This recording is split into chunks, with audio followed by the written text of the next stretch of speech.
જય હિન્દ દોસ્તો, વરસાદ આવી ગયો છે. ચોમાસાની સિઝનનો લગભગ સુરેન્દ્રનગરમાં પહેલો વરસાદ છે.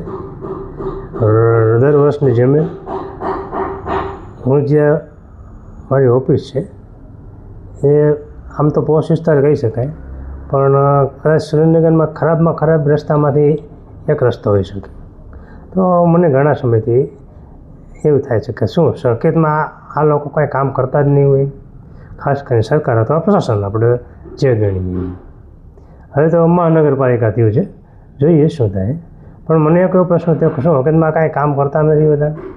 તો હું જ્યારે રાજકોટથી સુરેન્દ્રનગર આવ્યો ત્યારે મેં એક વસ્તુ નોંધ કરી કે અહીંયા મેજોરિટી સિમેન્ટના રસ્તા પાકા બનાવી દે છે શેરી ગલીઓમાં, અને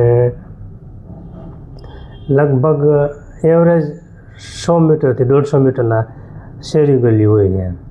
ત્યાં જ્યારે રોડ રસ્તા તમે બની ગયા ત્યારે આવો ત્યારે એકદમ સારા, મજબૂત અને ટકાઉ હોય છે. એવું નથી કે બધે ખરાબ જ હોય છે.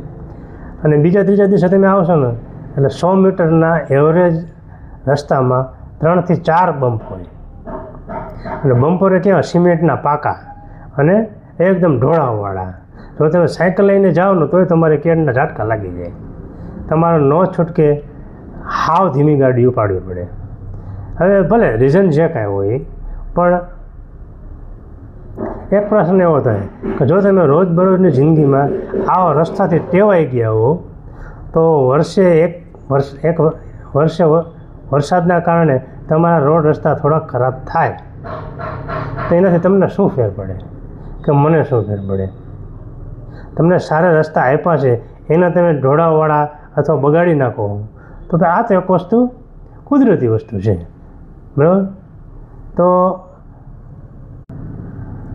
મારું એવું માનવું છે પ્રશાસન તમને એ જ વસ્તુ આપશે જે તમારે જોઈએ છે, જે નહીં કે તમારે જીવનનો બદલાવ લેવા માટે એ કંઈ આપશે.